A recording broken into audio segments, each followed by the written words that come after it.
असम एक बार फिर से बाढ़ की चपेट में है। कई इलाकों में भारी बारिश के बाद पानी भर गया है। ऐसे में काजीरंगा राष्ट्रीय उद्यान में बाढ़ से बचने के लिए जानवर ऊंची जगह जाकर शरण लेने की कोशिश कर रहे हैं। लेकिन तेज रफ्तार वाहनों की चपेट में आने से पिछले दिनों कई जानवरों की मौत हो गई, जिसके बाद स्थानीय प्रशासन ने वन्य विभाग के साथ मिलकर शानदार पहल की है और जगह जगह बैरिकेडिंग की गई है। साथ ही स्पीड कम करने की हिदायत दी गई है ताकि किसी जानवर को रोड पार करते समय कोई नुकसान न पहुंचे। दरअसल काजीरंगा में इस मौसम में जानवरों का हाईवे पार करना और बाढ़ के दौरान पहाड़ियों की ओर बढ़ना आम बात है।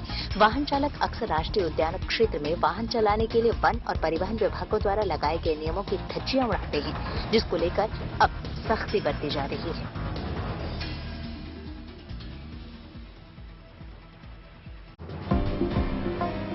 बाघ और मोर को एक साथ देखने की कल्पना ही की जा सकती है, लेकिन अगर ये हकीकत बन जाए तो कहना ही क्या। कुछ ऐसा ही नजारा मध्य प्रदेश के पेंच टाइगर रिजर्व में देखा गया, जब कैमरे में राष्ट्रीय पशु बाघ और राष्ट्रीय पक्षी मोर एक साथ नजर आए और दोनों का अंदाज भी कुछ ऐसा कि दिल खुश कर जाए। देखिए कैसे बड़े बड़े पत्थरों के बीच बाघ बड़े आराम से बैठा है, तभी उसके सामने से चहलकदमी करते हुए एक मोर गुजरता है। पहले तो बाघ मोर की तरफ देखता है, लेकिन जैसे ही मोर पास आता है बाघ अपना मुंह दूसरी तरफ फेर लेता है, जैसे जता रहा हो कि डरने की कोई बात नहीं है। और मोर के सामने से गुजरने के फौरन बाद बाघ फिर से सामने की तरफ देखने लगता है। बाघ और मोर की ये अनकही दोस्ती सबका दिल जीत रही है। आपको बता दें कि मध्य प्रदेश के सिवनी में स्थित पेंच टाइगर रिजर्व खास तौर से बंगाल टाइगर के लिए प्रसिद्ध है।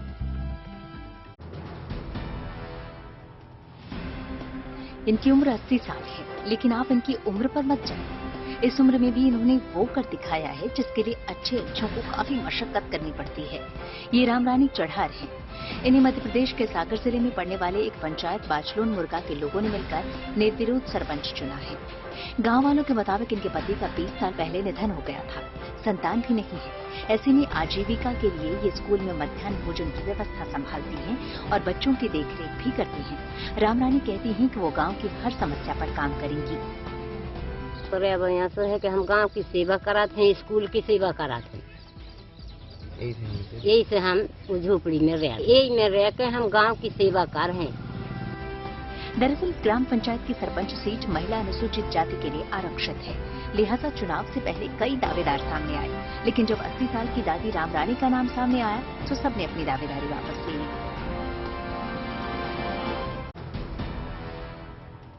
ये हुनर को तराशने की कवायद है।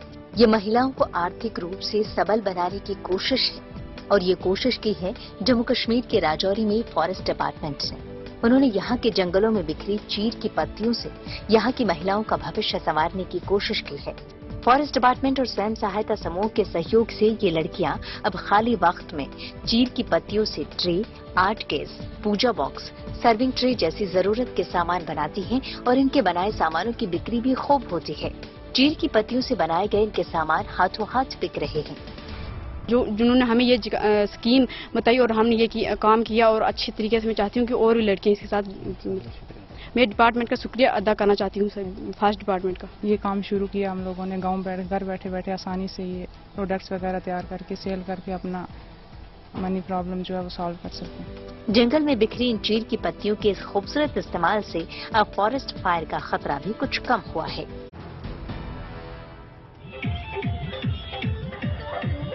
यूपी में योगी सरकार पार्ट 2 के बाद बुलडोजर का क्रेज अब हर वर्ग समुदाय में बढ़ चला है। इसका एक नजारा बहराइच जिले में एक मुस्लिम युवक की शादी में देखने को मिला। यहाँ दूल्हा और बाराती बुलडोजर पर सवार होकर लड़की वालों के गांव पहुंचे। शहर के चौराहे पर गाजे बाजे के साथ नाचते बारातियों और दूल्हे को बुलडोजर पर सवार देखकर कुछ लोगों ने बुलडोजर बाबा के जय के नारे भी लगाए।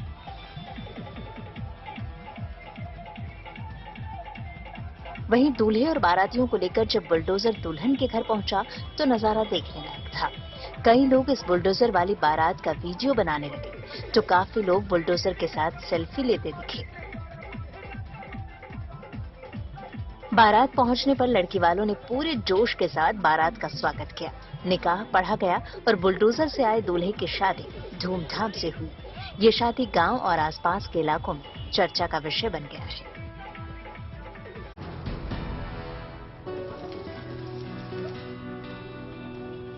ये पश्चिम बंगाल के सिलीगुड़ी का एक प्रिंटिंग प्रेस है।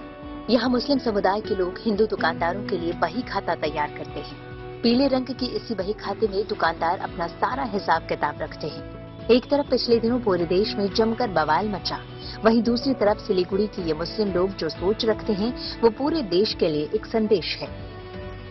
हमारे देश का सबसे बड़ी विशेषता है कि सभी धर्म जो एक साथ रहते हैं, तो हमें कभी भी नहीं लगा है कि हम हिंदू के लिए खाता बनाते, सब आपस में भाई है। वहीं दुकान के मालिक का भी यही मानना है कि मिलकर रहने में ही पूरे देश की भलाई है। यहाँ अपने बंगाल के अंडर में बहुत आराम है, किसी का जाति भावना नहीं होता है। अगर पूरे देश में हिंदू मुस्लिम के बीच इसी तरह की सोच पैदा की जाए तो फिर वो दिन दूर नहीं जब हिंदुस्तान दुनिया में सबसे आगे होगा, सबसे बेहतर होगा और पूरी दुनिया के लिए एक नजीर होगा।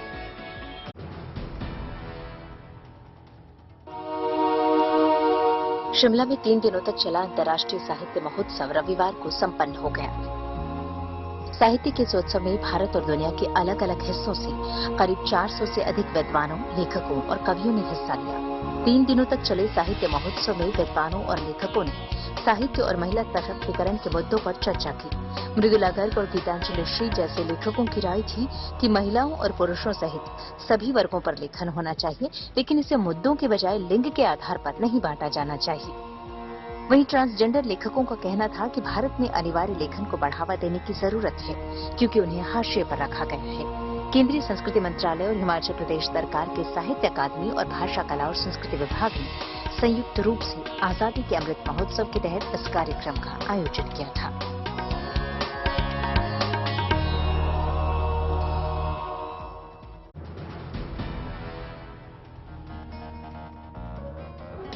कल विश्व योग दिवस है। भारत समेत दुनिया भर में इसके आयोजन को लेकर तैयारियां जोर शोर से चल रही हैं। इस बीच केंद्रीय स्वास्थ्य मंत्री मनसुख मंडाविया ने कहा है कि वो इस बार योग दिवस गुजरात में मनाएंगे।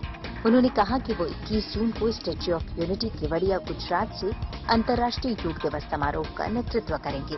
उन्होंने इस मौके पर ज्यादा से ज्यादा लोगों से जुड़ने की अपील भी की है। सरदार वल्लभ भाई पटेल ने भी 562 रियासत एकत्रित करके भारत को जोड़ने का काम किया था और इसलिए मैं सभी को आग्रह करता हूं कि योगा दिन के अवसर पर आप जहां हो वहां योगा कार्यक्रम में जुड़िए। मैं एकता नगर में योगा दिन के अवसर पर योगा के कार्यक्रम में उपस्थित रहूंगा, योग करूंगा। आइए सब लोग योगा के कार्यक्रम के साथ जुड़िए, योग करिए, स्वस्थ रहिए। प्रधानमंत्री नरेंद्र मोदी ने नई दिल्ली के इंदिरा गांधी इंटरनेशनल स्टेडियम से चेस ओलंपियाड की टॉर्च रिले को लॉन्च किया। इस दौरान रंगारंग कार्यक्रम का भी आयोजन किया गया। ये पहली बार हो रहा है जब चेस ओलंपियाड से पहले इस तरह टॉर्च रिले निकाला जा रहा है। अभी तक ओलंपिक खेलों में ही ऐसा होता था, लेकिन इंटरनेशनल चेस बॉडी ने इस बार चेस ओलंपियाड में भी इसे लागू किया है। इस इवेंट में प्रधानमंत्री नरेंद्र मोदी ने कहा कि ये पहली बात है जब भारत इस इवेंट को होस्ट कर रहा है। हमें गर्व है कि ये खेल अपने जन्म स्थान से निकलकर पूरी दुनिया में अपनी छाप छोड़ रहा है। आज शतरंज फिर अपने जन्म स्थान में वापस लौटा है। हमारे पूर्वजों ने चतुरंग या शतरंज जैसे खेलों का आविष्कार किया। भारत से होते हुए शतरंज दुनिया के अनेक देशों तक पहुंचा और खूब लोकप्रिय हुआ। 44वें चेस ओलंपियाड का आयोजन इस साल भारत में 28 जुलाई से होना है। पीएम मोदी ने स्वच्छता को लेकर एक बार फिर अपनी प्रतिबद्धता जताई। एक बार फिर उन्होंने लोगों को स्वच्छता का संदेश दिया। सड़क किनारे पड़ा खाली रैपर और पानी की बोतल खुद उठाई। मौका दिल्ली में प्रगति मैदान एकीकृत ट्रांजिट कॉरिडोर परियोजना के उद्घाटन का था।